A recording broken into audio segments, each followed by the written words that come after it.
Good morning all of you. Good morning BSc B.Ed second year and BSc first year medical and non-medical students. आज हम lecture number 10 पढ़ने जा रहे हैं। Lecture number 10 में हम पढ़ेंगे factor affecting rate of reaction. बच्चे कह रहे हैं कि सर ये टॉपिक तो आप प्रीवियस लेक्चर नंबर 9 और लेक्चर नंबर 8 में करवा चुके हो, तो सर आप इसमें क्या बताने जा रहे हैं, इसमें क्या नया है, इसमें आप क्या बताने जा रहे हो।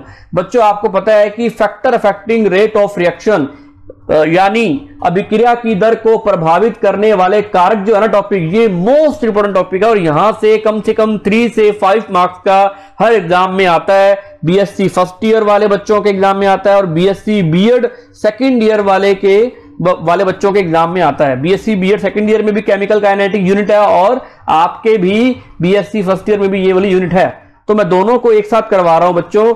ओके, तो आज अपने लेक्चर नंबर 10 में नया क्या पढ़ने जा रहे हैं, नया पढ़ने जा रहे हैं अपने, इसमें थ्योरी पढ़ेंगे अपने इसके अंदर। मैंने आपको प्रीवियस लेक्चर नंबर 8 और लेक्चर नंबर 9 में मैंने आपको इसकी थ्योरी नहीं लिखवाई थी, अब मैं थ्योरी करवाने जा रहा हूं। और थ्योरी के जो सोर्स ऑफ बुक्स हैं वो डीयू की बुक्स और पंजाब यूनिवर्सिटी की बुक्स और जितनी भी रेफरेंस बुक्स हैं वहां से इसके नोट्स प्रिपेयर किए गए हैं बच्चों। इसलिए कहता हूं कि प्रॉपरली आप नोट्स बनाओ। आपको नोट्स मिलेंगे हिंदी मीडियम में और इंग्लिश मीडियम में। बच्चों 9 बज चुके हैं, क्लास का टाइम हो चुका है। जल्दी सभी बच्चों को इन्फॉर्म करो कि क्लास में आ जाएं, फटाफट अपने लेक्चर शुरू करने जा रहे हैं। मैं थ्योरी को पढ़ने जा रहा हूं, उससे पहले तुम बताओ कि कंसंट्रेशन ऑफ द रिएक्टेंट के कारण क्या इफेक्ट पड़ता है रेट ऑफ रिएक्शन पे। अगर मैं अभिकारक की सांद्रता को बढ़ाता जाता हूं, increase the concentration of reactant, concentration of reactant को इंक्रीज करते हो तो बच्चों सिंपल सी बात है, आपको जितना ज्यादा रिएक्टेंट होगा उतनी ज्यादा प्रोडक्ट की फॉर्मेशन होगी और जितनी ज्यादा मैक्सिमम प्रोडक्टिविटी होगी उत्पाद उतना ज्यादा बनेगा। इट मीन उसका रेट ऑफ रिएक्शन भी इंक्रीज होगा, क्योंकि रेट ऑफ रिएक्शन का मतलब क्या है, change in concentration with respect to time. तो अपने थ्योरी को फटाफट इलेबोरेट करते हैं। According to the principle of collision, collision theory के अकॉर्डिंग, कोलिजन प्रिंसिपल के according, when the concentration of the reactant is increase the collision between these reactant will be higher. जैसे जैसे मॉलिक्यूल्स बढ़ते जाते हैं, जैसे जैसे कंसंट्रेशन इंक्रीज होती जाती है, वैसे वैसे मॉलिक्यूल्स बढ़ने के कारण इनके बीच में कोलिजन की पॉसिबिलिटी, टक्करों की संभावना भी इंक्रीज होती है।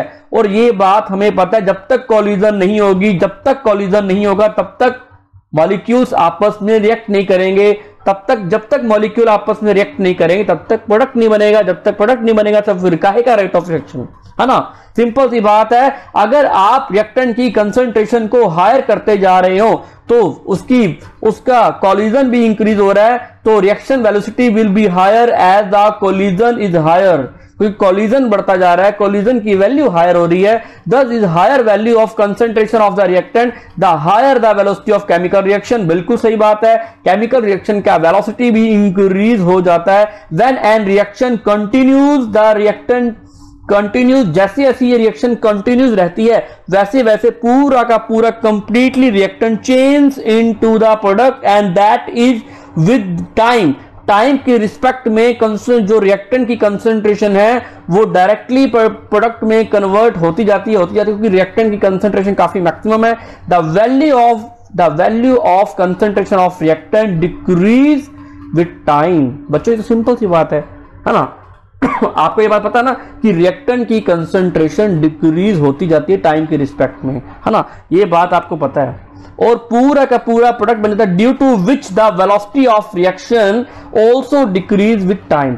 और जैसे जैसे टाइम लैप्स होगा, जैसे जैसे टाइम बीतेगा, लैप्स ऑफ टाइम के आफ्टर ड्यूरिंग सम टाइम पूरा का पूरा जो रिएक्टेंट है वो प्रोडक्ट में कन्वर्ट हो चुका होगा।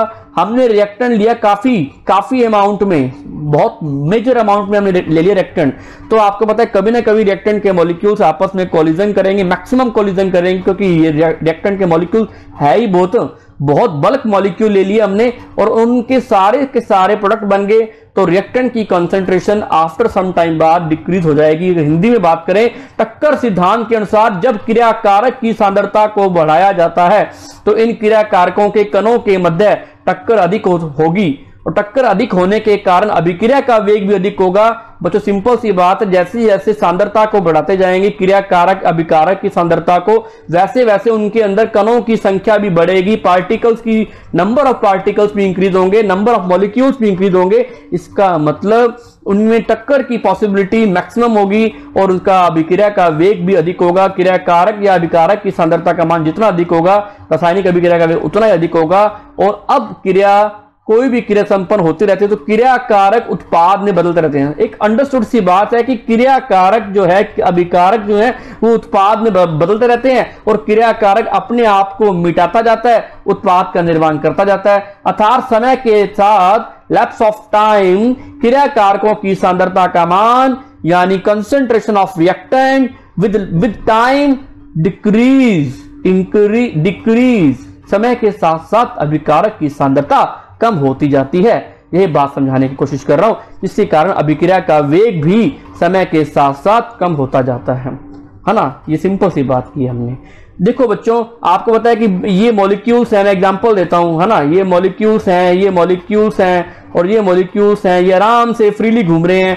ये टोटल मॉलिक्यूल कितने हैं? 4 मॉलिक्यूल हैं। मैंने क्या किया, रिएक्टेंट की कंसंट्रेशन को इंक्रीज कर दिया, रिएक्टेंट की कंसंट्रेशन को इंक्रीज कर दिया, करता जा रहा हूं क्योंकि मॉलिक्यूल्स मैक्सिमम ये रिएक्टेंट 1 है, ये रिएक्टेंट सेकंड केस में है, सेकंड में। यहां पर मैंने क्या किया, रिएक्टेंट का केस चेंज कर दिया। आपको पता है कि यहां पर कोलिजन की पॉसिबिलिटी बहुत कम है, लेकिन यहां पर कोलिजन की पॉसिबिलिटी काफी अच्छे लेवल पे है। ये देखो, यहां पर कोलिजन की पॉसिबिलिटी मैक्सिमम है। तो ये वाला जो डायग्राम है, रिएक्टेंट्स जो सेकंड केस वाला है, इसका रेट ऑफ रिएक्शन फर्स्ट वाले केस के रिएक्टेंट के केस में मैक्सिमम होगा, क्योंकि इसकी कंसंट्रेशन हायर है कंपैरेटिवली इसकी कंसंट्रेशन कम है कंपैरेटिवली इससे। तो सेकंड वाले केस की रेट ऑफ रिएक्शन मैक्सिमम होगी। ये बात आप एग्जाम में भी डायग्राम बना सकते हो। अगर मैं बच्चों एग्जांपल दूं, सिंपल सी बात है, तुम्हें एग्जांपल करवाता हूं, तुम्हें एग्जांपल देता हूं। In the one vessel taking 6 m solution of hydrogen chloride and in another vessel 1 m solution putting 2 grams of zinc in both. ये क्या कहता है कि आपने क्या लिया, 6 मोलर HCl का सॉल्यूशन लिया आपने, और सेकंड वाले केस में आपने क्या लिया, 1 मोलर हाइड्रोजन क्लोराइड का सॉल्यूशन ले लिया। आप दोनों के अंदर क्या कर रहे हो, जिंक को डिप कर रहे हो, 2 ग्राम जिंक को डिप कर रहे हो, 2 ग्राम जिंक को डिप कर रहे हो, जिंक को, है ना। ये 6 मोल हाइड्रोजन क्लोराइड। और हाइड्रोजन क्लोराइड होता है क्या, ये बच्चों आपको पता है कि हाइड्रोजन क्लोराइड जो होता है ना, एक प्रकार का एसिड होता है बच्चों, आपको पता हो तो। ये देखो, मैंने इसके अंदर हाइड्रोजन क्लोराइड को मैंने मिक्स कर दिया, इसके अंदर 6 मोलर यानी काफी हाईली कंसंट्रेटेड 6 मोलर, इसके अंदर मैंने सिर्फ मिलाया 1 मोलर, है ना। अब होगा क्या, आफ्टर सम टाइम बाद क्या होगा, we see that it dissolve more rapidly in 6 molar solution because it has higher concentration of the reactant and that's why reaction take place fast। जैसे जैसे मैं क्या देखता हूं, आफ्टर सम टाइम बाद क्या होता है कि अगर मैं कंटेनर को दोबारा बनाऊं बच्चों, कंटेनर को दोबारा बनाऊं तो आपको दिखेगा, विजिबल होगा कि जिंक जो है ना, जिंक, पीस ऑफ जिंक, इसके सिर्फ और सिर्फ बहुत ही स्मॉल मॉलिक्यूल बचेंगे और सारे के सारे मॉलिक्यूल डिसॉल्व हो चुके होंगे। जबकि यहां मैं कंपैरिजन करूं तो यहां आपको एक बड़ा सारा टुकड़ा इसका पीस ऑफ जिंक मिलेगा, क्योंकि यहां पर जो रिएक्टेंट की कंसंट्रेशन है वो 1 मोलर हाइड्रोजन क्लोराइड है, उसके अंदर आपने डिप किया है। जबकि यहां पर कंसंट्रेशन जो है इसकी, वो कंसंट्रेशन यहां पर क्या बचेगी, बहुत कम बचेगी, वेरी लेस। यहां पर कंसंट्रेशन काफी मैक्सिमम बचेगी। इसका मतलब 6 मोल जब आपने रिएक्टेंट लिया हाइड्रोजन क्लोराइड का, उसके अंदर जिंक को डिप किया तो जिंक इजीली डिसॉल्व हो गया comparatively 1 molar hydrogen chloride solution में से। समझे बच्चों बात? हिंदी बात करें तो एक पात्र में हाइड्रोजन क्लोराइड का 6 मोलर विलयन लेते हैं और दूसरे पात्र में 1 मोलर विलयन लेते हैं और दोनों में से 2 ग्राम जिंक डाल देते हैं। हम देखते हैं कि यह 6 मोलर, बच्चों जो डायग्राम मैं साथ साथ ड्रॉ करता जाता हूं, जो एग्जांपल आपको समझाता जाता हूं, आपका फर्ज बनता है उसको नोट्स प्रॉपरली बना लो। जो नोट्स आप बनाओगे वो आपको याद रहेगा।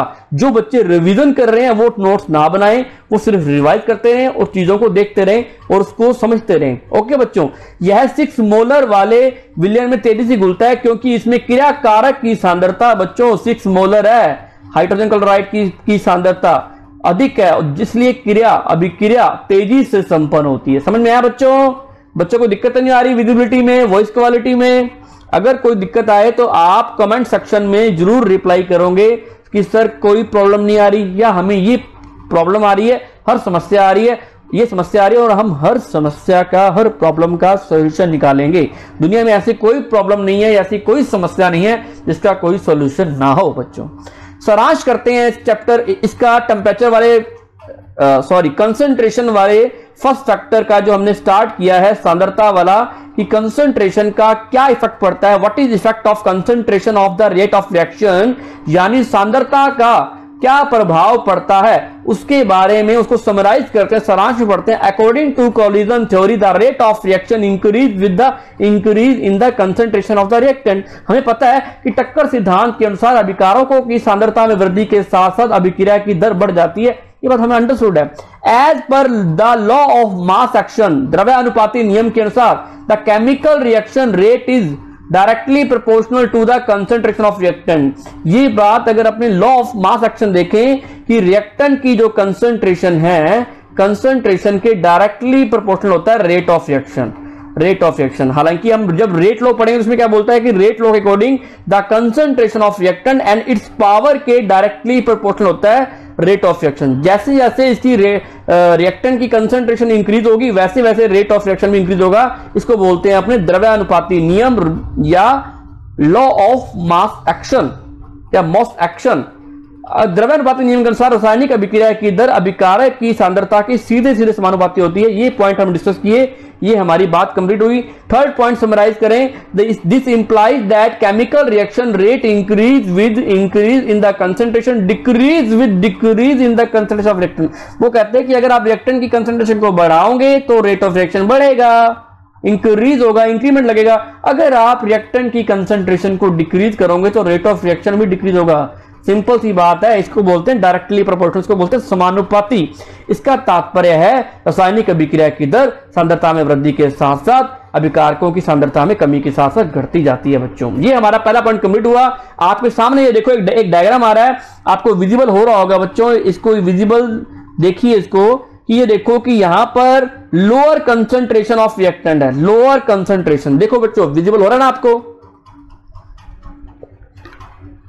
यहां पर कंसंट्रेशन हायर है मॉलिक्यूल्स की, लेकिन यहां पर लो कंसंट्रेशन है। ड्यू टू लोअर कंसंट्रेशन यहां पर कोलिजन जो है उतने ज्यादा नहीं हो पा रहे, मैक्सिमम कोलिजन नहीं हो पा रहे, बहुत लेस कोलिजन है, टक्करें ज्यादा नहीं हो पा रही। लेकिन यहां पर मैक्सिमम कोलिजन हो रहा है, मैक्सिमम कोलिजन हो रहा है, मैक्सिमम कोलिजन हो रहा है। देखो बच्चों, क्योंकि यहां पर number of molecules of reactant maximum है, कंसंट्रेशन मैक्सिमम है, यानी भाग लेने वाले कणों की संख्या, अणुओं की संख्या अधिकतम है, सांद्रता अधिकतम है। समझे बच्चों बात को? तो higher concentration more collision, lower concentration few collision, और सारी की सारी कहानी कोलिजन की है, सारी की सारी स्टोरी कोलिजन की है। जितने ज्यादा कोलिजन होंगे उतने ज्यादा मॉलिक्यूल्स रिएक्टिव फील करेंगे, अपने आप को रिएक्ट करेंगे, अभिक्रिया करेंगे और प्रोडक्ट की फॉर्मेशन करेंगे। और इसीलिए इसको बोलते हैं कि रिएक्टेंट की कंसंट्रेशन इंक्रीज करते जाओ करते जाओ करते जाओ और रेट ऑफ रिएक्शन भी इंक्रीज होता जाएगा।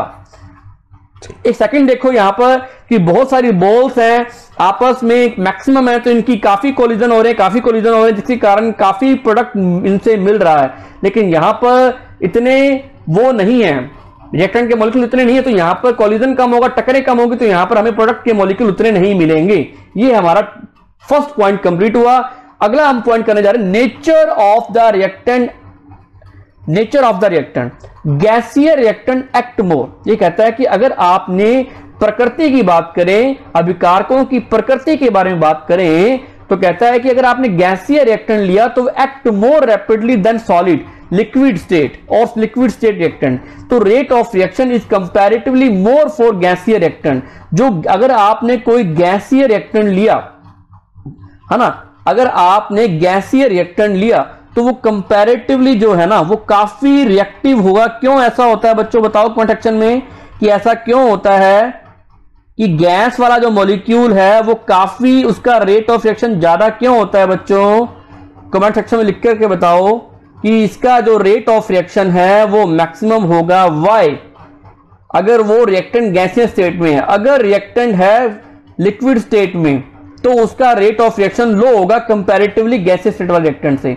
अगर रिएक्टेंट सॉलिड स्टेट में है तो उसका रेट ऑफ रिएक्शन सबसे लेस होगा। ऐसा क्यों बच्चों, बताओ कमेंट सेक्शन में। क्यों? शाबाश, बच्चे बोल रहे हैं कि गैसेस के मॉलिक्यूल में जो गैप काफी कम होता है, फोर्स ऑफ अट्रैक्शन काफी कम होता है, आकर्षण बल इन अणुओं के बीच में बहुत कम होता है, वेरी लेस होता है, जिसके कारण ये मॉलिक्यूल रैंडमली मूव करते हैं, रैंडमली मूव करते हैं, रैंडमली मूव करते हैं, अव्यवस्थित तरीके से गति करते हैं और इनमें आसानी से कॉलिजन होता है, टक्करें होती हैं और टक्कर होकर के ये प्रोडक्ट की उत्पाद का निर्माण कर देते हैं। जबकि लिक्विड के केस में ऐसा नहीं होता कि इनके मॉलिक्यूल जो होते हैं पास पास होते हैं, इनके मॉलिक्यूल को रिएक्टिव बनाने के लिए एक कोई ना कोई फोर्स ऑफ अट्रैक्शन लगाना पड़ता है, एनर्जी देनी पड़ती है, ऊर्जा देनी पड़ती है, तब जाकर के मॉलिक्यूल अलग अलग होते हैं, डिफ्रेंशिएट होते हैं और ये मॉलिक्यूल आगे जाकर के रिएक्ट करते हैं, आपस में कॉलिजन करते हैं, तब जाकर के कोई कहानी होती है।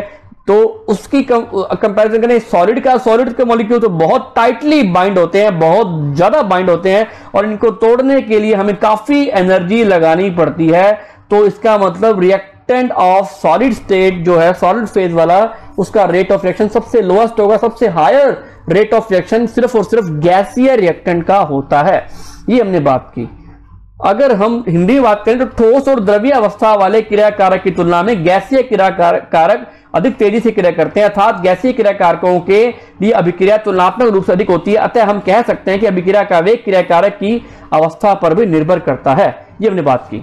अब आती है ड्यूरिंग एनी केमिकल रिएक्शन, कोई भी केमिकल रिएक्शन हो रही है, the old bonds are broken and new bonds are formed. बच्चों जो मैंने प्रीवियस लेक्चर में आपको जितने भी इक्वेशन, जितने भी आपको तरीके बताए थे वो सारे साथ में ऐड कर देना। इसके ये थ्योरी है उसके साथ वो तरीके भी ऐड कर देना। मैंने कुछ ना कुछ नया करने की कोशिश की है और तीनों लेक्चर के नोट्स आप समराइज करके उसको कंपेल करके जोड़ करके लिखना कॉपी के अंदर। आप तीन नोट्स नहीं बनाओगे।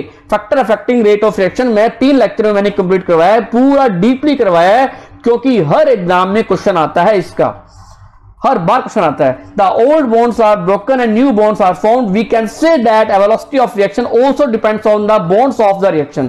ये कहता है कि केमिकल बॉन्ड पर भी डिपेंड करते हैं। केमिकल बॉन्ड, ये मैं बातें समझा चुका हूं आपको प्रीवियस लेक्चर में।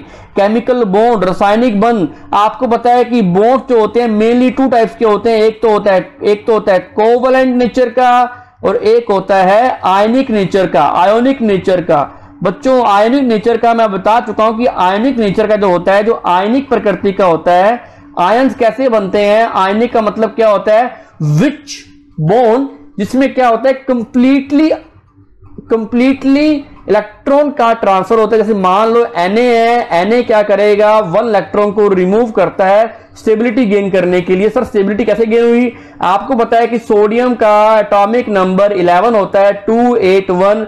पहले शेल में 2 इलेक्ट्रॉन, सेकंड शेल में 8 electron and third one shell में, आउटर मोस्ट शेल बाह्यतम कोश में 1 इलेक्ट्रॉन आ जाएगा। और ये क्या करता है, अपना ऑक्टेट कंप्लीट करने के लिए, अष्टक को पूरा करने के लिए, या तो ये 7 इलेक्ट्रॉन को गेन कर ले, लेकिन इसमें क्वालिटी नहीं होती, इतनी जोर नहीं होता है, इतनी एनर्जी नहीं होती कि 7 इलेक्ट्रॉन को गेन करे, तो ये 1 इलेक्ट्रॉन को रिमूव करना ही उचित समझता है, एप्रोप्रिएट समझता है। तो 1 इलेक्ट्रॉन को रिमूव किया तो ये स्टेबल बन गया। ऐसे ही Cl जो है यहां से 1 इलेक्ट्रॉन को गेन कर लेता है और 1 इलेक्ट्रॉन को गेन करते Cl नेगेटिव बना लेता है। और आपको तो Cl नेगेटिव का इलेक्ट्रॉनिक कॉन्फिगरेशन 288 होता है, जो कि काफी स्टेबल और ऑर्गन की तरह स्थायी विन्यास यानी स्टेबल कॉन्फिगरेशन गेन कर लेता है। तो Cl नेगेटिव बन गया और Na क्या बन गया, Cl नेगेटिव बन गया बच्चों। एक तो है ना आपके सामने है, जो एक तो Cl नेगेटिव बन गया, एक Na पॉजिटिव बन गया, और Cl नेगेटिव और Na नेगेटिव के बीच में एक स्टैटिक फॉर्म में, स्थिर अवस्था में एक इलेक्ट्रोस्टैटिक फोर्स ऑफ अट्रैक्शन काम करता है और उसी फोर्स ऑफ अट्रैक्शन को आयनिक बॉन्ड बोला गया।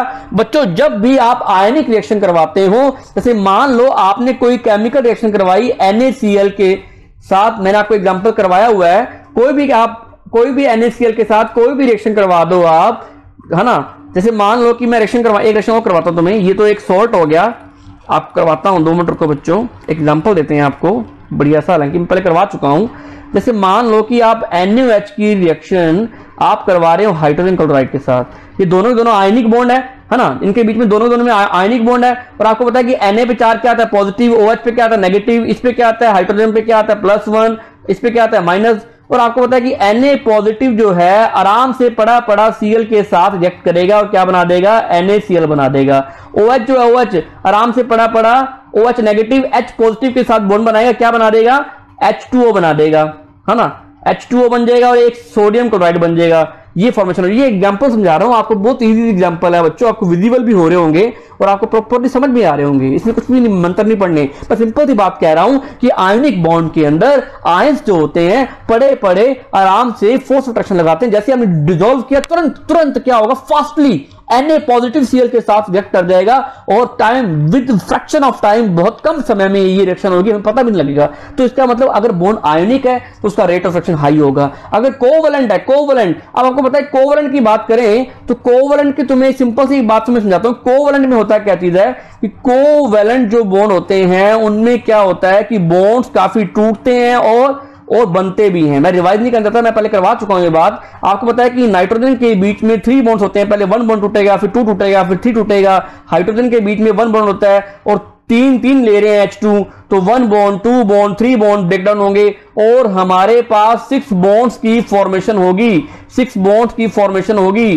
तो it is a time taken process, इसमें समय लगेगा बच्चों, टाइम टेकन प्रोसेस। तो समझ आई बात। तो आयोनिक कंपाउंड्स जो होते हैं उनका रेट ऑफ रिएक्शन हाई होता है कंपैरेटिवली कोवलेंट बॉन्ड।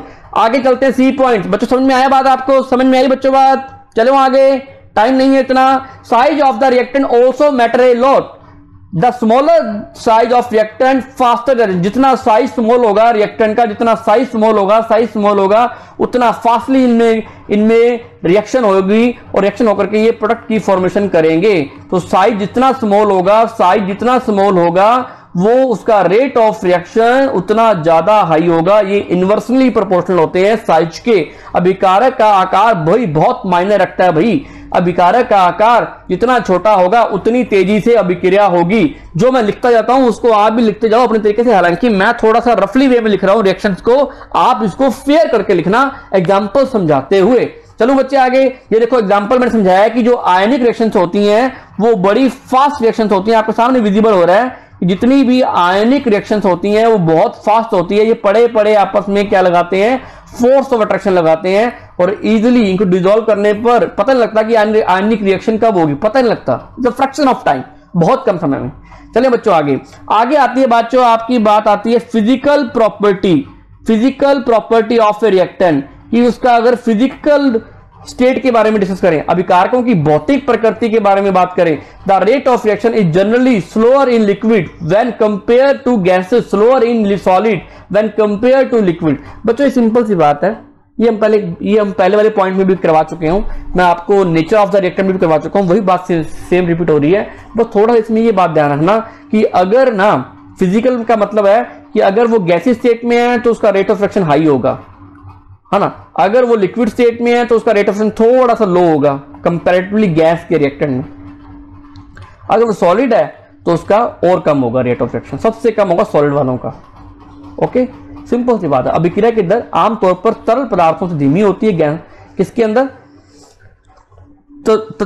किसके अंदर? तरल पदार्थों के अंदर, गैसों की तुलना में, और तरल पदार्थ की तुलना में ठोस पदार्थों में धीमी होती है। सिंपल सी बात है, ये तो मैं करवा चुका हूं और इसी को रिवाइज हो गया बच्चों। ये पॉइंट आप इसको मैं पहले भी इलेबोरेट कर चुका हूं, आप प्रीवियस लेक्चर में देखना और उसको इलेबोरेट कर देना बच्चों। Okay, surface area of the reactant, ये मैं बहुत बारीकी से आपको समझा चुका हूं। अभिक्रिया का, अभिकारक का पृष्ठीय क्षेत्रफल, सिंपल सी बात है बच्चों। The surface area of the reactant. मैं आपसे एक क्वेश्चन पूछता हूं, मुझे बताओ कमेंट सेक्शन में।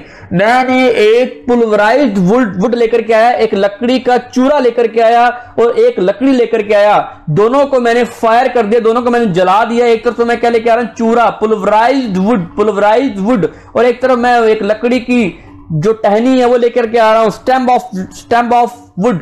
इसको मैं बर्न कर रहा हूं। कौन जल्दी बर्न होगा फटाफट बताओ कमेंट सेक्शन में। सर चूरा, द पुल्वराइज्ड वुड जो है वो जल्दी क्या होगी, क्या होगी बच्चों, बर्न हो। क्यों ऐसा, क्यों? इसका मतलब इसका रेट ऑफ रिएक्शन हाई होता है। क्यों? क्योंकि बच्चों जितना भी चूरा होता है, बुरादा होता है, इसी का बुरादा है ये, क्योंकि ये इसके सारे मॉलिक्यूल्स कांटेक्ट में आ रहे हैं, आपस में फायर के कांटेक्ट में आ रहे हैं। इसकी each and every surface of the molecules, अणुओं की सारी सतह जो है वो क्या आ रही है, क्या आ रही है, आग के संपर्क में आ रही। जबकि इसका ये वाला हिस्सा, इसका अंदर वाला हिस्सा तो आग के संपर्क में आएगा ही नहीं, बहुत बहुत बाद में आएगा। इसीलिए इसकी जो ये जो है इजीली बर्न हो जाता है। चूरा जो होता है, पुलवराइज वुड होती है, इसलिए, और इसका सरफेस एरिया भी बढ़ जाता है। जितना ज्यादा सरफेस एरिया होगा, जितना ज्यादा सरफेस एरिया होगा, उतना ज्यादा वो कॉन्टेक्ट में आएगा रिएक्टेंट के, मॉलिक्यूल्स के, उनकी कॉलिजन उतने होंगे, तो उसका रेट ऑफ रिएक्शन भी हाई हो जाएगा। बच्चों यही बात मैंने बताने की कोशिश की है। The reactant affect the rate of reaction, the size a particle small, the surface area will be more, the increase the speed of chemical reactions. अभिकारकों का सतह का क्षेत्र अभिक्रिया की दर को प्रभावित करता है, बिल्कुल करता है। यदि किसी कण का आकार छोटा है तो सतह का क्षेत्र अधिक होगा, इससे उसकी रासायनिक अभिक्रिया बढ़ जाती है। किसी को डाउट हो ना कि सर उसका चूरा करने पर, बुरादा बनाने पर उसका रेट ऑफ, उसका सरफेस एरिया कैसे बढ़ गया, तो वो मुझसे पूछना, आपको बहुत बड़ी तरीके से इलेबोरेट करूंगा, इसको मैं इलेबोरेट करूंगा। तो सिंपल सी बात है, ये एक कोई टुकड़ा है, इसको क्या किया मैंने, तोड़ दिया। तो ये देखो इसका ये वाला एरिया, जो ये वाला एरिया, ये वाला एरिया, ये वाला एरिया, ये वाला एरिया पहले कांटेक्ट में नहीं आ रहा था ना।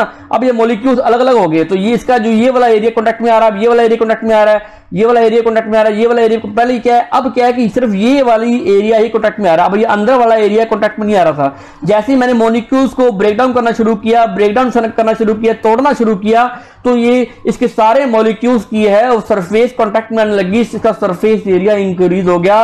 If surface area is high as a powder, less particles will be trapped in the centre, बिल्कुल। So there is more effective collision per second, बहुत बढ़िया टक्करें होंगी, बहुत इफेक्टिव कोलिजन होगी, और रेट ऑफ रिएक्शन भी इंक्रीज हो जाएगा। बच्चों सिंपल सी बात है, इसको और इलेबोरेट करते हैं। मैंने प्रॉपरली इस लेक्चर में आपको नोट्स बनाने की कोशिश की है, नोट्स देने की कोशिश की है।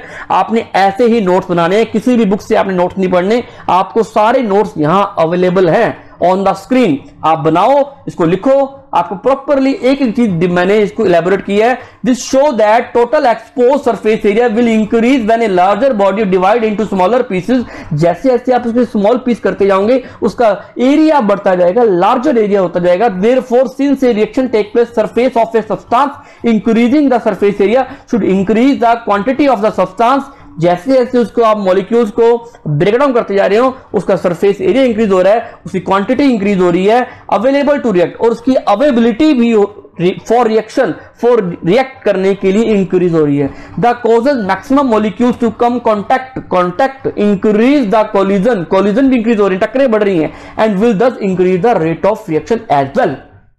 समझे बच्चों बात को, समझे बात को।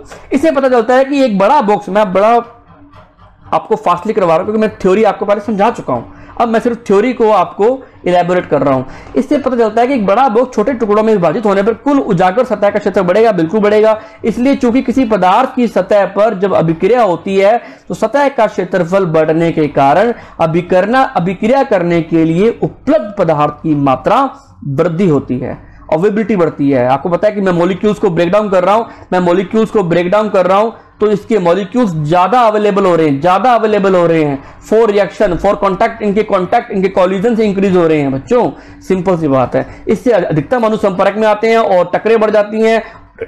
इस प्रकार की अभिक्रिया की दर में वृद्धि हो जाती है। ये देखो, ये वाला, अब पहले क्या था कि ये एक बड़ा सारा बॉक्स था, है ना, इसका यही एरिया जहां मैंने लाइन ड्रॉ की है, सिर्फ यही वाला एरिया कांटेक्ट में था। ये अंदर वाला एरिया, ये वाला और ये वाला एरिया कांटेक्ट में नहीं आ रहा था। जैसे जैसे मैंने इसके स्मॉल पीस किए, तो इसका ये वाला एरिया, ये वाला एरिया, ये वाला एरिया, ये वाला एरिया, सारे एरिया कांटेक्ट में आ रहे हैं। मतलब सरफेस एरिया इंक्रीज हो रहा है। जितना ज्यादा सरफेस एरिया होगा उतना कांटेक्ट बढ़ेगा, उतने कोलिजन्स बढ़ेंगे, इफेक्टिव कोलिजन्स बढ़ेंगे और टक्करें होंगी और रेट ऑफ रिएक्शन इंक्रीज हो जाएगा।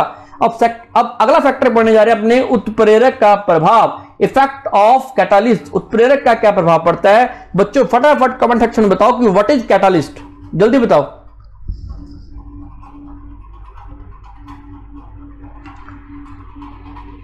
बच्चों कैटालिस्ट के बारे में बताओ कि व्हाट इज कैटालिस्ट, जल्दी बताओ फटाफट। कैटलिस्ट क्या होते हैं? शाबाश, मैं इसको इलेबोरेट कर रहा हूं। शाबाश बच्चों, बताओ फटाफट। A catalyst is a substance which increases the speed of a reaction without itself undergoing any chemical change। जो सिर्फ और सिर्फ रेट ऑफ रिएक्शन को इंक्रीज करने में काम आता है, लेकिन खुद कभी भी पार्टिसिपेट नहीं करता, इटसेल्फ कभी भी पार्टिसिपेट नहीं करता, केमिकल चेंज नहीं लेगा। अगर पार्टिसिपेट कर भी गया तो वो केमिकल चेंज नहीं लाएगा बच्चों, वो रेट ऑफ रिएक्शन को इंक्रीज करेगा। The substance that is added to a reaction increase the velocity of reaction, है ना, ये वेलोसिटी ऑफ रिएक्शन को इंक्रीज करता है। That substance is called catalyst, उसको बोलते हैं उत्प्रेरक बोलते हैं। जैसे मान लो एक टीचर है, आपको पढ़ा रहा है, तो वो एज ए कैटलिस्ट काम कर रहा है, आपको मोटिवेट कर रहा है पढ़ने के लिए। जिस दिन आप पढ़ने लग गए उसका काम खत्म हो जाएगा, टीचर का रोल खत्म हो जाएगा। बच्चे, टीचर जो होता है ना, वो इफेक्टिवली तभी काम करता है जब बच्चे इफेक्टिवली उसको पढ़ते हैं। अगर आप कभी भी इंटरेस्ट लेकर नहीं पढ़ोगे मुझसे, तो मैं भी आपको इंटरेस्ट लेकर के नहीं पढ़ाऊंगा। डिपेंड अपॉन यू, मेरा rate of reaction of teaching depend upon you. अगर जितने ज्यादा आप इंटरेस्ट लेकर के पढ़ोगे, उतना ज्यादा मैं इफेक्टिवली आपको पढ़ा सकता हूं। डिपेंड करता है आप पे, समझे बात को, डिपेंड ऑन यू। तो बात करने जा रहे हैं अपने catalyst and the phenomena is called catalysis and that is velocity of a chemical reaction increase due to presence of a catalyst. बात सही है।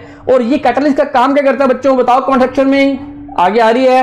ये कैटलिस्ट क्या करता है? ये एक्टिवेशन एनर्जी को कम करने का प्रयास करता है। It is reduced by presence of a catalyst in A reaction. ये एक्टिवेशन एनर्जी को कम कर देता है। सर ये एक्टिवेशन एनर्जी होती क्या चीज है, बताता हूं अभी। विच increases the velocity of A reaction. बच्चों, मुझे पता है कुछ बच्चे इसका आंसर जानते हैं कि एक्टिवेशन एनर्जी क्या होती है। एक बच्चा भी ऐसा है जिसको ना आता हो, तो उसके लिए मैं वो इलेबोरेट करता हूं बार बार बात को। जो तुम कह सर ये तो हमें पता है, सर ये बात को इलेबोरेट क्यों कर रहे हैं, हम पता है कि व्हाट इज एक्टिवेशन एनर्जी। तो वो बात को मैं इसलिए रिपीट करता हूं ताकि जिस बच्चे को नहीं पता उसको समझ में आ जाए। बच्चों, एक्टिवेशन एनर्जी जो है ना, उसको कम करने का प्रयास करता है। कैटलिस्ट का काम क्या है? एक्टिवेशन एनर्जी को कम करता है। अब एक्टिवेशन एनर्जी होती है चीज है, क्या होती है आपको मैं प्रीवियस लेक्चर में बता चुका हूं बच्चों कि एक्टिवेशन एनर्जी, जब भी कोई रिएक्टेंट कोई प्रोडक्ट में कन्वर्ट होता है तो उसको एक एनर्जी बैरियर को क्रॉस करना होता है, तब जाकर के वो प्रोडक्ट में कन्वर्ट होता है। तो ये एक energy barrier the required energy of to the reactant convert in product. किसी भी रिएक्टेंट को आवश्यक ऊर्जा विच रिक्वायर्ड एनर्जी, जो उसको प्रोडक्ट में बदलने के लिए रिक्वायर्ड होती है, उसको बोलते हैं एक्टिवेशन एनर्जी। इसको EA से डिनोट करते हैं, एक्टिवेशन एनर्जी, है ना, सक्रिय ऊर्जा। अब ये होता क्यों है? ये रिएक्टेंट को एनर्जी क्यों चाहिए होती है? बच्चों, आपको सिंपल सी एक बात पता है, अपने पढ़ते हैं ना कि ये मॉलिक्यूल एक्साइटेड स्टेट में आ गया, बोलते नहीं ये बात। उसको एक्साइटेड स्टेट में लाते क्यों है? ताकि वो इफेक्टिवली कोलिजन कर सके, टक्करे कर सके और वो रिएक्ट कर सके, इसलिए उसको एक्साइटेड स्टेट में लेके आते हैं। दूसरी चीज फर्स्ट तो हमें यहां पर एनर्जी रिक्वायर्ड होती है। सेकंड केस में एनर्जी कहां रिक्वायर्ड होती है? आपको ये बात पता है कि हाइड्रोजन और हाइड्रोजन मॉलिक्यूल्स बनाने हैं आपको, है ना। आपको क्या करना है? हाइड्रोजन और हाइड्रोजन मॉलिक्यूल्स बनाने हैं आपस में। ये मॉलिक्यूल्स को बाहर लाना पड़ेगा चक्के ना, जब तक ये जो इलेक्ट्रॉन है आपस में बाहर नहीं आएंगे। ये इलेक्ट्रॉन पड़ा है, ये इलेक्ट्रॉन पड़ा है। बच्चों एक मिनट रुको, डायग्राम बढ़िया नहीं बना। ये मान लो ये इलेक्ट्रॉन पड़ा है, इसको बाहर लेकर के आना है, इसको बाहर लेकर के आना। जब तक ये बाहर नहीं है तब तक बॉन्ड नहीं बनेगा, तब तक शेयरिंग नहीं होगी। इस इलेक्ट्रॉन को ब्रिंग अप करने के लिए एनर्जी रिक्वायर्ड है ना बच्चों, ऊर्जा की आवश्यकता पड़ेगी ना। और इस ऊर्जा को ही क्या बोलते हैं? सक्रियण ऊर्जा, जो इसको एक्टिवेट करता है मॉलिक्यूल्स को। भाई तू रिएक्ट कर, तू अभिक्रिया कर और प्रोडक्ट की फॉर्मेशन कर। तो कैटालिस्ट क्या करता है कि इस जो यहां पर एनर्जी रिक्वायर्ड होती है, जो यहां पर एक पाथ होता है, इस पाथ को, ये एनर्जी बैरियर है, इस पाथ को पार करना पड़ता है। और ये कैटालिस्ट क्या करेगा? इस पाथ को क्या कर देगा? छोटा कर देगा, और वो इजिली इस एनर्जी बैरियर को क्या कर देगा? बहुत कम कर देगा, छोटा कर देगा, जिसके कारण ये रिएक्टेंट जो है इफेक्टिवली प्रोडक्ट के अंदर कन्वर्ट हो जाएगा। मान लो पहले 50 मॉलिक्यूल्स रिएक्टेंट के प्रोडक्ट में कन्वर्ट हो रहे थे, अब 100 मॉलिक्यूल्स रिएक्टेंट के प्रोडक्ट में कन्वर्ट होंगे। मान लो 100 बच्चे रेस लगा रहे हैं, उस एनर्जी बैरियर को क्रॉस नहीं कर पा रहे, तो मैंने क्या किया? इस एनर्जी बैरियर को छोटा कर दिया। अब 100 बच्चे जो है वो इस बैरियर को क्रॉस करेंगे और आगे विनर बनेंगे। समझे बच्चों बात को। तो एक उत्प्रेरक ऐसा पदार्थ है जो बिना किसी रासायनिक परिवर्तन किए अभिक्रिया की गति को बढ़ाता है, और वह पदार्थ जिससे किसी अभिक्रिया में मिलाने पर अभिक्रिया का वेग बढ़ जाता है उसे उत्प्रेरक कहते हैं। इस घटना को उत्प्रेरण कहते हैं। उत्प्रेरक पदार्थ की उपस्थिति के कारण किसी रासायनिक अभिक्रिया का वेग बढ़ जाता है, और किसी अभिक्रिया में उत्प्रेरक की उपस्थिति से सक्रिय ऊर्जा भी कम हो जाती है, जिससे उसका वेग बढ़ता है। मतलब मेन कुल मिलाकर काम यह है कि एक्टिवेशन एनर्जी को कम करना। जैसे एग्जांपल देखो तो presence of catalyst provides alternate path with the lower energy barrier. Simple सी बात है, एक अल्टरनेटिव पाथ प्रोवाइड करवाता है हमें। दस the energy of activation is lowered and hence A greater number of molecules can cross barrier. समझे बच्चों बात को। जब ये एक्टिवेशन एनर्जी जो है, ये जो एनर्जी बैरियर है, जो ये लोअर आ जाएगा, लोअर हो जाएगा, कमी आ जाएगी, है ना, तो होगा क्या, तो greater number of molecules cross the barrier, change in over the product, thereby increasing rate of reaction. जब मैक्सिमम मॉलिक्यूल पार्टिसिपेट करने लग जाएंगे ना रिएक्शन में, तो रेट ऑफ रिएक्शन अपने आप बूस्ट करेगा, बढ़ जाएगा। In activation for the uncatalysed and catalysed reaction respectively ET, जो इसकी टोटल एनर्जी है उसको ईटी से बोलेंगे, ये है विदाउट कैटलिस्ट। जब हमने कैटलिस्ट को इंटरफेयर नहीं करवाया तो उसको बोलेंगे ईटी। जब हमने ऑल्टरनेटिव पाथ प्रोवाइड करवा दिया, एक मतलब होता है ऑल्टरनेटिव पाथ, वैकल्पिक रास्ता, वैकल्पिक पथ हमने दे दिया, उस टाइम जो उसकी एक्टिवेशन या टोटल एनर्जी जो आएगी उसको बोलेंगे ET, ETAP. Okay, the of the activated complex in two paths. तो उनको दो पाथ मिले हुए, एक तो ईटी, एक ईएपी, ईटीएपी, यानी ऑल्टरनेटिव पाथ दे दिया। ऑल्टरनेटिव पाथ दिए किसने प्रोवाइड करवाया, ये करवाया कैटलिस्ट ने प्रोवाइड करवाया। The catalyst only change the velocity of the reaction but cannot initiate the reaction। बच्चों ये देखो कितनी नोट डाल के लिखो इस बात को। कैटलिस्ट ओनली वेलोसिटी को चेंज करता है, वेलोसिटी को चेंज करता है, चेंज द वेलोसिटी, लेकिन इनिशिएट करने का काम नहीं करता, अभिक्रिया को स्टार्ट करने का काम नहीं करता, स्टार्टअप नहीं करता। ये स्टार्टर नहीं है catalyst is a doesn't starter, ये स्टार्टर की तरह काम नहीं करता, ये रिएक्शन को स्टार्ट करने का काम नहीं करता। That is catalyst only has the ability to increase velocity of the reaction. समझे बच्चों बात को। स्क्रीनशॉट लेते जाओ, नोट बनाते जाओ। ये मैंने हिंदी में किया, इसको इलेबोरेट किया है, मैंने समझा भी दिया।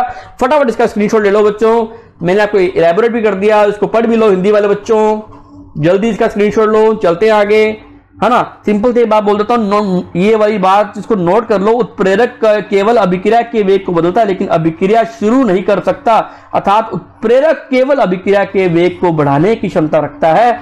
ये बात बोली है मैंने। चलें अब यहां बात करते हैं बच्चों। ये देखो एक ग्राफ ड्रॉ करना है। ये देखो आपके सामने स्क्रीन पे जो ग्राफ आ रहा है बच्चों, इसको देखते जाओ, इसको बना लो ग्राफ को फटाफट। ये ग्राफ बनाना है मैंने। पहले क्या होता था कि ये जो है ना, ये जो एनर्जी बैरियर था, इतना बड़ा एनर्जी बैरियर था, हालांकि लाइन सीधी नहीं, कोई बात नहीं, ये जो एनर्जी बैरियर था ना, ये था। अब इसको क्रॉस करना पड़ता था। ये जो रिएक्टेंट है, इसको इतनी एनर्जी गेन करके फिर इसको प्रोडक्ट में आना पड़ता था। ये प्रोडक्ट में चेंज हो गया और ये धीरे धीरे इसकी एनर्जी लो हुई और प्रोडक्ट की एनर्जी बहुत काफी लोअर है। और आपको पता है जब जहां प्रोडक्ट की एनर्जी लोअर हो, बहुत कम हो, वो ज्यादा स्टेबल होता है। तो ये प्रोडक्ट काफी यहां से नीचे आता गया ग्राफ मैंने ड्रॉ किया एनर्जी का, तो ये धीरे धीरे ग्राफ बन गया। लेकिन इसको ये वाला एनर्जी बैरियर जो है, ये इसको क्रॉस करना पड़ता था, ये इसको क्रॉस करना पड़ता था। इसको कम करने के लिए हमने क्या किया, ये एक्टिवेशन एनर्जी है। देखो ये एक्टिवेशन एनर्जी है, ये देखो without catalyst, with no catalyst, बिना उत्प्रेरक के इतनी आपको एक्टिवेशन एनर्जी देनी पड़ती है।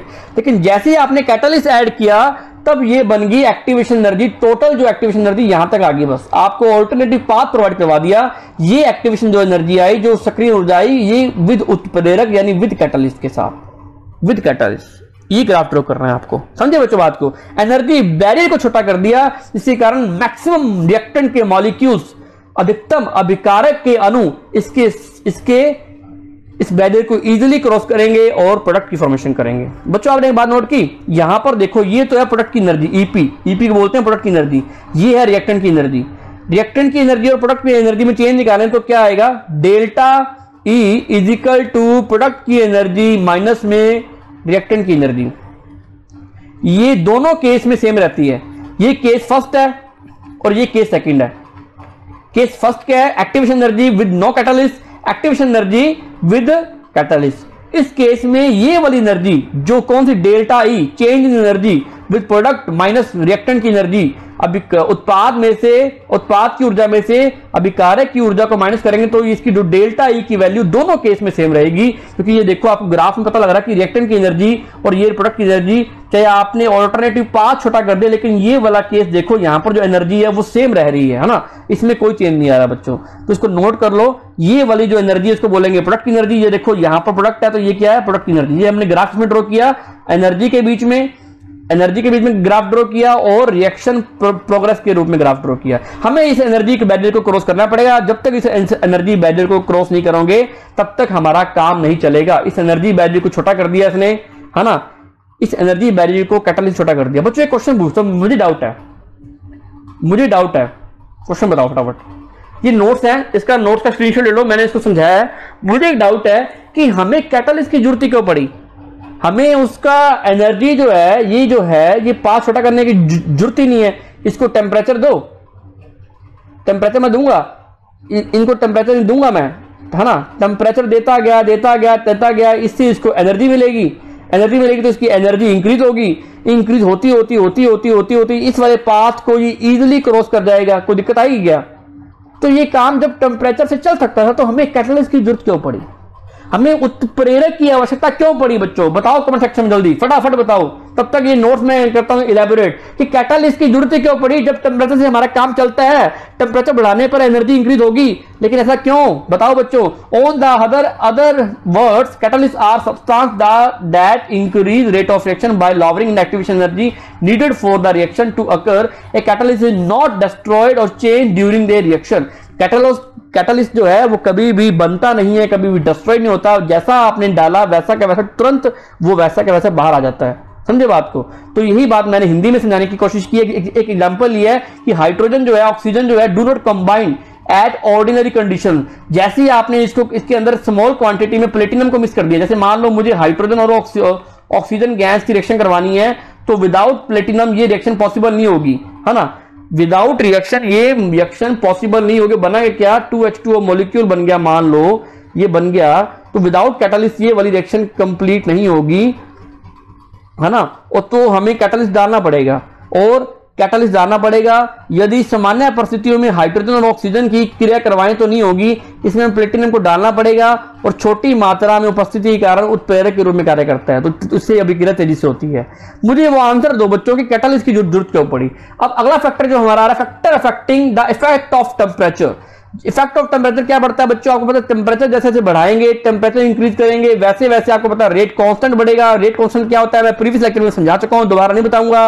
रेट कांस्टेंट जैसे जैसे इंक्रीज होगा वैसे वैसे इसका रेट ऑफ रिएक्शन भी इंक्रीज होगा। रेट ऑफ रिएक्शन इंक्रीज होगा तो आपको पता है कि इसके कॉलिजन बढ़ेंगे। अब आपको पता है टेम्परेचर जो मैं बढ़ाऊंगा, टेम्परेचर बढ़ाने पर ये मॉलिक्यूल जो है ये रैंडमली मूव करने शुरू हो जाएंगे, क्योंकि इनमें काइनेटिक एनर्जी आ जाएगी। कौन सी एनर्जी आ जाएगी? काइनेटिक एनर्जी आ जाएगी, गति ऊर्जा आ जाएगी, और ये मॉलिक्यूल रिएक्टेंट के इजीली रिएक्शन करेंगे, इफेक्टिवली कोलिजन करेंगे आपस में। इसकी बड़ी प्रभावी टक्करें होंगी। टक्करों के कारण क्या होगा बच्चों, इनमें क्या होगा, रेट ऑफ रिएक्शन इंक्रीज हो जाएगा।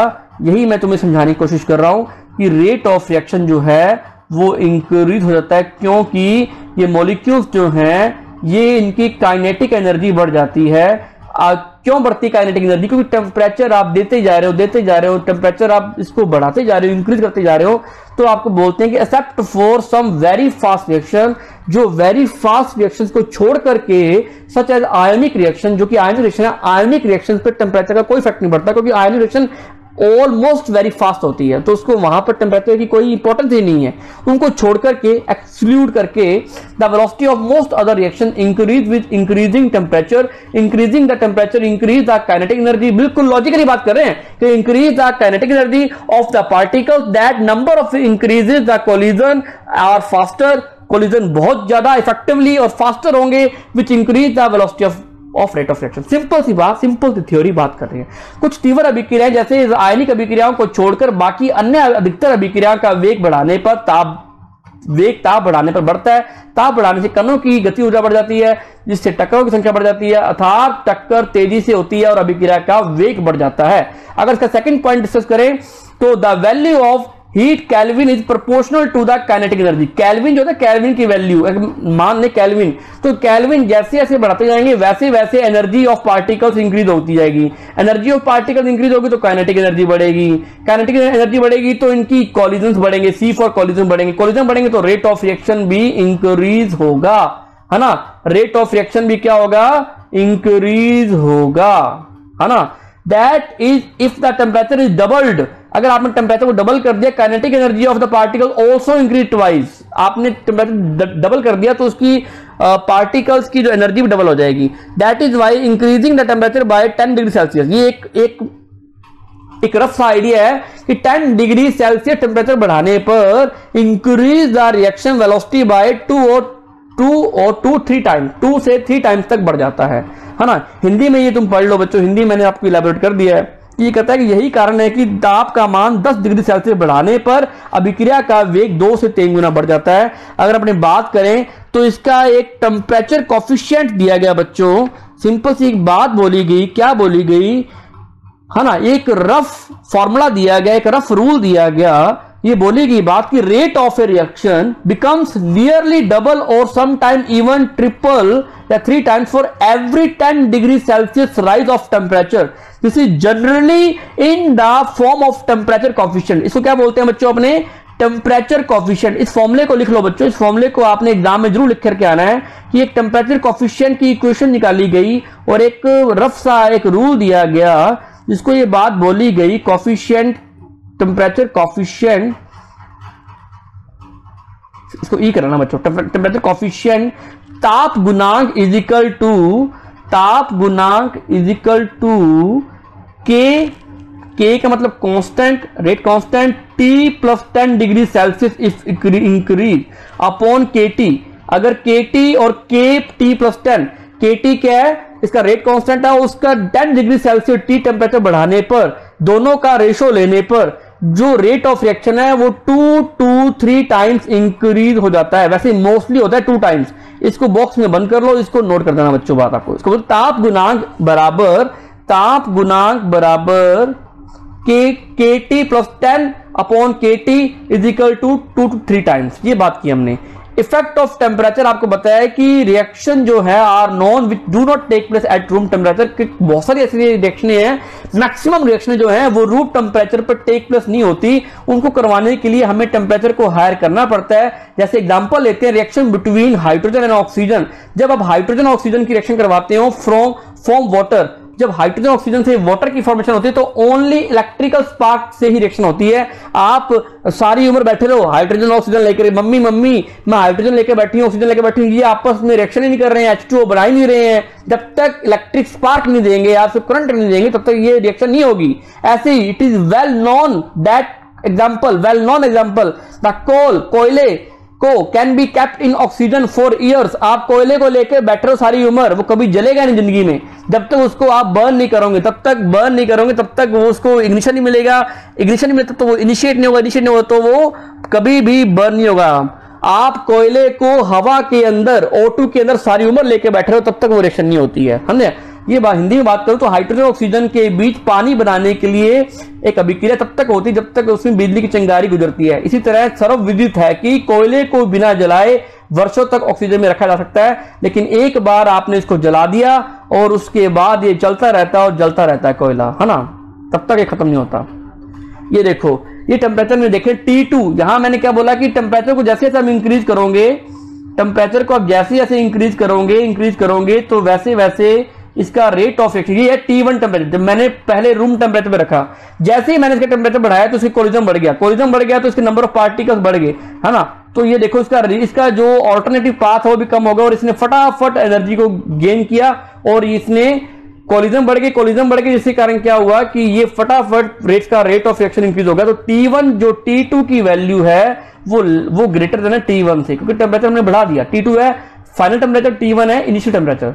तो ये इस तरीके से ग्राफ बनता है। यहां देखो ये रेट ऑफ रिएक्शन क्या हो रहा है, इंक्रीज हो रहा है। ये देखो यहां पर क्या हो रहा है, वो रेट ऑफ रिएक्शन इंक्रीज हो रहा है। जैसे जैसे आप टेम्परेचर बढ़ाते जा रहे हो वैसे वैसे रिलेटिव जो उसका रिएक्शन रेट है वो भी क्या हो रहा है, इंक्रीज होता है, देखो, है ना।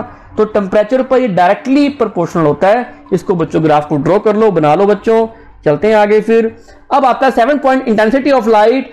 इवन इंटेंसिटी ऑफ लाइट का मतलब होता है अगर आपने इसको 1 फोटोन एनर्जी दी, जितनी भी फोटोसिंथेसिस फोटोकेमिकल रिएक्शंस होती हैं उसमें आपको इंटेंसिटी ऑफ लाइट यानी 1 फोटोन यानी यूवी लाइट और विजिबल लाइट आपको देनी पड़ती है, तब तक वो रिएक्शन नहीं होती है। जितनी ज्यादा आप लाइट दोगे, इंटेंसिटी वाली लाइट दोगे, उतने ज्यादा affect the rate of reaction, particles absorb more energy, बहुत ज्यादा। मतलब सीधा सीधा बात समझो कि ये एनर्जी से कोरिलेटेड है। अगर आपने इसको फोटोन गिरते जा रहे नंबर ऑफ फोटोन बढ़ा दिया आपने तो इंटेंसिटी बढ़ेगी तो उसकी एनर्जी बढ़ेगी, है ना। तो एनर्जी को इंक्रीज कर रहे हो, ओवरऑल खेल सारा किसका है, एनर्जी इंक्रीज है। मैं बात कर रहा हूं मोटे रूप में, the increase in the intensity of light thereby increasing the rate of reaction. यहां तक प्रकाश की तीव्रता प्रतिक्रिया की दर को प्रभावित करती है, अभिक्रिया की दर को प्रभावित करती है। कण प्रकाश की तीव्रता में वृद्धि के साथ अधिक ऊर्जा को शोषित करते हैं, जिससे अभिक्रिया की दर बढ़ जाती है। सिंपल सी बात है। आप यहां देखो, ये देखो एग्जांपल दिया मैंने, रेट ऑफ फोटोसिंथेसिस, प्रकाश संश्लेषण की अभिक्रिया। आप प्रकाश संश्लेषण के अभिक्रिया 9th 10th में पढ़ करके आए हो। जैसे जैसे आप लाइट इंटेंसिटी को इंक्रीज कर रहे हो वैसे वैसे क्या हो रहा है बच्चों, देखते जाओ फटाफट ग्राफ के अंदर, ग्राफ को ड्रॉ कर लो। जैसे जैसे आप लाइट इंटेंसिटी को इंक्रीज कर रहे हो वैसे वैसे इसका रेट ऑफ रिएक्शन बढ़ता जा रहा है बच्चों, देखो, है ना। रेट ऑफ रिएक्शन क्या हो रहा है, इसका बढ़ता जा रहा है साथ साथ, है ना। तो इसका मतलब है कि rate of photosynthesis become constant. एक टाइम आएगा कि इसका रेट कांस्टेंट जो होगा, रेट ऑफ रिएक्शन होगा वो कांस्टेंट हो जाएगा। इस तरीके से आपको ग्राफ ड्रॉ करना है। जैसे जैसे इंटेंसिटी बढ़ाते जाओगे वैसे वैसे रेट ऑफ रिएक्शन बढ़ता जाएगा, क्योंकि इसकी एनर्जी भी बढ़ती जाएगी, एनर्जी एब्जॉर्प्शन बढ़ता जाएगा, ऊर्जा का अवशोषण बढ़ेगा, उतने ज्यादा मॉलिक्यूल्स इफेक्टिवली कोलिजन करेंगे और रिएक्टेंट इफेक्टिवली पार्टिसिपेट करेंगे और प्रोडक्ट की फॉर्मेशन करेंगे, है ना। अब आता है सबसे 8 फैक्टर जो हमने नहीं किया। 8 फैक्टर हम एक नया जो हम पढ़ाने जा रहा हूं कि प्रेशर से क्या फर्क पड़ेगा। जैसे जैसे आप प्रेशर बढ़ाओगे बच्चों वैसे वैसे रेट ऑफ रिएक्शन भी बढ़ेगा। It is applied when the reactant in A reaction is in gaseous state, है ना। जब आप गैसियस स्टेट लेते हो तब ये वाला फैक्टर एप्लीकेबल होगा। When the pressure value of increase the same gas particles gas molecule shrink to lower volume. धीरे धीरे जैसे आपके कोई गैस का ले लिया आपने, है ना, कंटेनर ले लिया, आप इसको क्या कर रहे हो, इस पिस्टन को दबाए जा रहे हो, प्रेशर लगा रहे हो, तो गैस के मॉलिक्यूल्स क्या होने शुरू हो जाएंगे, कंडेंस होना शुरू हो जाएंगे, संघनित होना शुरू हो जाएंगे और ये श्रिंक होना शुरू हो जाएगा वॉल्यूम इसका, तो ये लोअर वॉल्यूम तक बढ़ेंगे। विच इंक्रीज द कंसंट्रेशन, तो वहां पर क्या होगा कि कंसंट्रेशन की वैल्यू जो है वो धीरे धीरे बढ़नी शुरू हो जाएगी, है ना। कंसंट्रेशन की वैल्यू जो है वो धीरे धीरे बढ़नी शुरू, क्योंकि मॉलिक्यूल्स पास आ गए और कंसंट्रेशन इंक्रीज होगी, वॉल्यूम डिक्रीज हो गया ना, वॉल्यूम जो है वो डिक्रीज हो रहा है, तो कंसंट्रेशन ऑटोमेटिकली क्या होगी, इंक्रीज होगी कंपैरेटिवली वॉल्यूम के। तो in the case of gas particle collide more, बहुत ज्यादा कोलिजन होंगी, बहुत ज्यादा इफेक्टिवली कोलिजन होंगे, है ना। Which means the reaction particles will be more active, तो जितने भी मॉलिक्यूल्स के पार्टिकल हैं वो एक्टिवली फील करेंगे और बहुत बढ़िया टकरे होंगी, कोलिजन होंगे। Will act more and reaction velocity increases, that is by increasing the pressure the velocity of the chemical reaction increases provide there is a functional gas. समझे बच्चों बात को, बिल्कुल सिंपल सी बात है कि अगर आप प्रेशर को बढ़ाते जाओगे तो मॉलिक्यूल्स जो हैं वो पास आ जाएंगे, वॉल्यूम में डिक्रीमेंट आ जाएगा और कंसंट्रेशन इंक्रीज हो जाएगी। हाँ, कंसंट्रेशन इंक्रीज होगी तो कोलिजन्स बढ़ गए तो ये एक्टिवेट हो गए सारे के सारे मॉलिक्यूल फॉर रिएक्शन, एक्टिविटी बढ़ेगी मॉलिक्यूल्स की, तो ये इजीली इसका रेट ऑफ रिएक्शन जो होगा वो इंक्रीज हो जाएगा बच्चों, है ना। कॉन्सेप्ट बिल्डअप कर रहा हूं आपके, समझो बात को। यह तब लागू होता है जब किसी अभिक्रिया में क्रियाकारक गैसीय अवस्था में हो अर्थात क्रियाकारक गैस में हो। जब समान गैस के कणों के कारण दाब का मान बढ़ाया जाता है तो गैस के अणु कम आयतन में सिकुड़ जाते हैं, जिससे इनकी सांद्रता का मान अधिक हो जाता है और इस स्थिति में गैस के कण अधिक टक्कर करते हैं। समझे बात को, ये सारी बातें मैंने इलेबोरेट कर दी है। जैसे जैसे दाब बढ़ाते जाओगे वैसे वैसे अभिक्रिया का वेग भी बढ़ता जाएगा। बच्चों मेरा आंसर नहीं आया कमेंट सेक्शन में बताओ फटाफट कि हम कैटालिस्ट ना लें तो क्या फर्क पड़ेगा जब हमारा काम चलता है टेम्परेचर बढ़ाने पर। मुझे कमेंट सेक्शन में बताओ कि जब हमारा टेम्परेचर बढ़ाने पर काम चलता है तो कैटालिस्ट की क्या जरूरत है, हम कैटालिस्ट का यूज क्यों करेंगे, जल्दी बताओ बच्चों, जल्दी बताओ। मैं बताने जा रहा हूं आपको, शाबाश बच्चों। सिंपल सी बात है, ऑल बायोकेमिकल रिएक्शंस, ऑल अपनी मेटाबॉलिक रिएक्शंस, क्या आप जितनी भी बायोकेमिकल रिएक्शंस होती हैं, जैविक अभिक्रियाएं होती हैं, जैव रासायनिक अभिक्रियाएं होती हैं, आप क्या उसमें आप टेम्परेचर बढ़ा करके उस रिएक्शन को आप करा सकते हो क्या, नहीं करा सकते। क्यों? तो टेम्परेचर बढ़ाओगे तो वो मॉलिक्यूल्स जो है बायो मॉलिक्यूल्स हैं वो डिस्ट्रॉय हो जाएंगे, उनको बचाने के लिए ना तो वहां प्रेशर लगा सकते, ना वहां टेम्परेचर यूज कर सकते। अगर आपने टेम्परेचर बढ़ाया तो बायोमोलिक्यूल डिस्ट्रॉय हो जाएंगे, बायोमोलिक्यूल्स की नेचर खत्म हो जाएगी। अगर आप चाहते हो कि बायोमोलिक्यूल्स खत्म ना हो, बायोकेमिकल रिएक्शन, मेटाबॉलिक क्रिएशन, जैविक क्रियाएं, अपनी उपापचयी क्रियाएं इजिली परफॉर्म करें, तो हम क्या करते हैं, उसके अंदर कैटालिस्ट मिला देते हैं ताकि टेम्परेचर का हार्मफुल इफेक्ट ना पड़े। इसलिए हम उत्प्रेरक मिला देते हैं। तो उत्प्रेरक हमेशा ऑलवेज फायदेमंद होता है। इसलिए टीचर इज ए कैटालिस्ट जो आपको हमेशा मोटिवेट करने का काम करेगा। 99% काम आपने करना है, 1% काम मैं करवाऊंगा आपको, सिर्फ 1%। मेरा योगदान, मेरा जो आपके अंदर इंक्लूजन सिर्फ 1% है, 99% आपको काम करना है बच्चों। ओके बच्चों, सारे बच्चे समझ में आइए आपको। ये मैंने नोट्स बनाए प्रॉपरली, आपको मैंने इलेबोरेट किए। कोई डाउट हो तो मुझसे बच्चे पूछ सकते हो। अगर आपके मन में कोई डाउट है तो जल्दी बोलो फटाफट कमेंट सेक्शन में। कोई डाउट है बच्चों आपको, जल्दी बोलो फटाफट। थोड़ी सी ये क्लास बहुत लंबी हो गई है और आपको लगानी पड़ेगी लेक्चर नंबर, मैंने पूरा इसको रिकॉर्ड कर दिया, आप इसकी लेक्चर बाद में लगाना।